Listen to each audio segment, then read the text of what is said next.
we have the STEMWorks team and Claire and Mo joining us from Gloucester or Gloucestershire. So thank you ever so much for joining us. And I think you're going to introduce yourselves first, and then we've got a short video to play. Yeah, thanks, Adrian. My name's Mo. I work at STEMWorks. We're a small company based in Gloucester who basically run outreach programs in schools. We do a lot of face-to-face workshops in schools. However, today we've taken to the online platform, and my colleague over there, Claire, is going to be doing a demonstration and setting you a challenge. Look forward to hearing about it on your feeds later. Claire.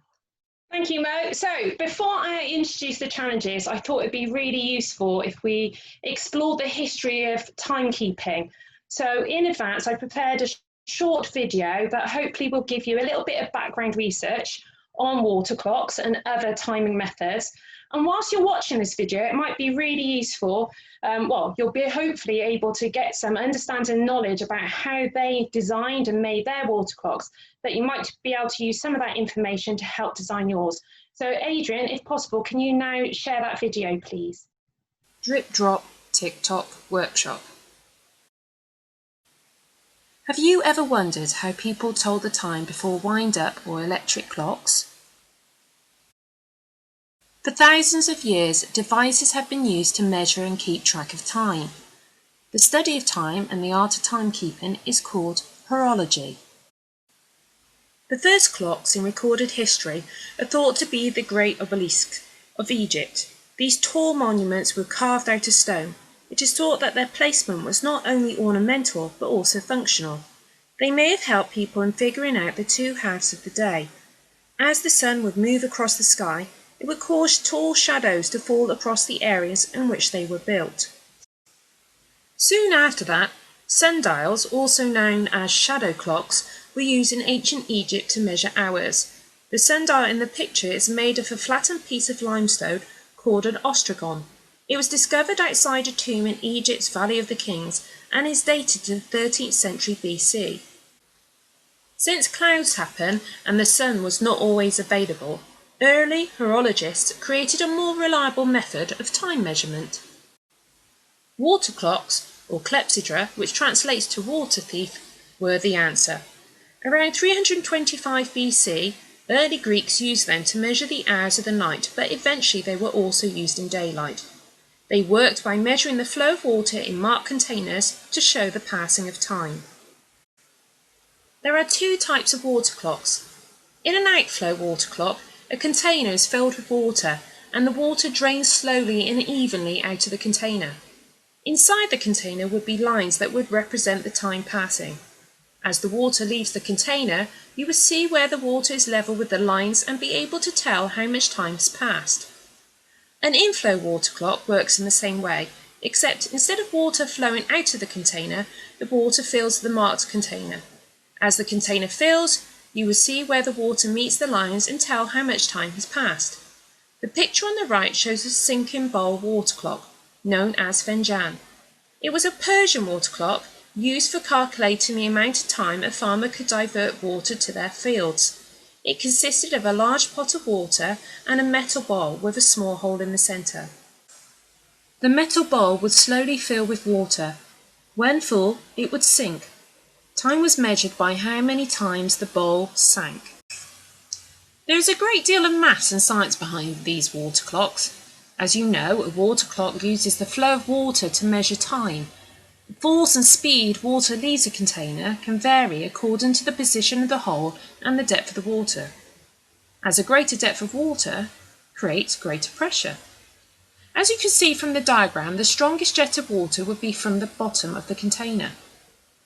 The viscosity, the thickness of the water, would also vary in different temperatures, and this could also have an impact on the water flow rate, which in turn would affect the clock's accuracy. Water clocks continued to develop and began to incorporate mechanisms. This led to mechanical clocks being created in the early 1600s. In 1642, Galileo designed a pendulum clock, which is shown in the illustration drawn by his friend Viviani. It represents the first known attempt to apply a pendulum to control the rate of a clock. Galileo had observed the time taken for a pendulum to complete one swing and had used a freely swinging pendulum to time various astronomical events. He recognised the potential of using a pendulum to control a clock, but died before his work could be completed. The picture on the right is a model of Galileo's design. The first successful pendulum clock was created by a Dutch inventor in 1656. For thousands of years, water clocks were used to measure time. We no longer rely on them. However, water clocks are still in use today. Now that you have some background knowledge about water clocks, it's your turn to create one. Okay, so I hope you found that video interesting and it has provided you with some knowledge and understanding that you could put towards the challenge today. So let's get straight on. Your first challenge, okay, is to design a water clock that can time 1 minute, but you're only going to be limited to 200 millilitres of water. So I don't know if you can see that there, I've written out the challenge just there for you to see. So to get you going, I thought it might be wise to show you how you can make a basic water clock. So for that, you're going to need quite a bit of different equipment. So I've got some suggestions here. So first of all, you're going to need a variety of different plastic containers or containers that just hold water. So I've got some bottles here, some yogurt cartons, little cartons that you could some of the cheese spreads in and things like that. You're also going to probably need some other resources that you could use. So I've got a string here, sticky tape, which is great to hold things in place and also bung up holes if you go wrong. I've got some clothes pegs, lollipop sticks, drinking straws that you could use for the flow of water. I also have here, okay, some tin foil, okay, which you could use to shape into funnels or things like that. You will also need a way, okay, to actually pierce holes into some of these containers. So for that, I have drawing pins. I'm sure some of you also have a compass that you can use. I also tried a safety pin, but be careful with safety pins because they're not very strong, they're very flexible. So let's make a water clock, a very basic one to begin with. And I'm just going to use this 2-litre drink bottle to begin with. So I'm going to unscrew the lid and I'm just going to squeeze it to let all the air out. But put the lid back on. Now for this part, you might need an adult to help you because you're going to need a sharp pair of scissors. So I'm just going to pinch and cut a little way through the bottle to begin with. Not all the way through, just a little snip. And then I'm going to take the lid off so the bottle fills back up with air. Now fortunately, this bottle has rings around it and I'm going to use those rings to help cut around. So be careful when you're cutting this. There may be sharp edges left after. So there's our 2 parts. Now I'm going to put the lid back on. Now, I've also got some blue tack here because that's really also good for repairing, but I'm also going to use this bit of blue tack to fill up the lid because all I want with this design that I'm doing is for this part to act as a bowl to hold the water in. I'm now going to make a hole, so for that I'm going to use a drawing pin. Now be careful with this because there's quite a lot of force that you do need to push, so yeah, again you might need some help. Now, when we're making these water clocks, we're going to have to use some science inquiry. We're going to have to do some testing. So for that, it might be worthwhile getting a piece of paper and attaching it to your bottle. So I've just got some sticky tape here, or might take that a little bit straighter. Now, you might, with the paper, use it first of all, like I've done here, to show where 200 millilitres is, or you might want to use it to start measuring where the 1 minute is, the 2 minute, and when you're doing some investigating. So that's useful there. So first of all, I'm going to now show you how this would work. So I've got here 200 millilitres of water. Now I've gone and put some red food colouring into this water, so hopefully it's easier for you to see at home. However, if you're going to use food colouring, be careful please, because of course there's some surfaces, okay, that this stuff will stain, so be careful with that. So in it goes. Now, you may not be able to see that very clearly at home, but it is running very, very slowly. So that is going to take quite a long time for the water to go through. So you may have to add more holes. So I did that. So on this example here, I've got 15 holes that it took to get it close to 1 minute. First of all, I did one hole, and that took over 10 minutes for the water to drain through. So I'm expecting that's probably what that will take. I then did 2 holes, and then that took about 5 minutes. So some of you, if you would like to do this as a science investigation, may want to create a table and log how many holes you've done and how long it takes. Now, I did that and created a graph. So I plotted my results. So you can see here at the top, took a very long time for the water to flow, and the more holes I did, it slowly got quicker, okay? So I think it was 14 holes, was about 1 minute 4 seconds, but then 15 holes, it went to 59 seconds. So you may have to look at whether or not you need to increase the size of the hole or play around with the size of the container to actually get it spot on. Now, we would like to see some fair tests being done. So what you will have to do is do tests over and over again, maybe at least I would say 3 times, just to see if they are consistent. Now, if we go back to that video, we looked at water pressure. Now, you might also need to look at this and different size bottles, because they affect differently. Now, in here, I have a large bottle and a smaller one. They both have exactly the same amount of liquid inside them. Now, I'm going to take the lids off and then lift them up. I've got to do this quite quickly. I've got water in there, so hopefully the balance will be okay.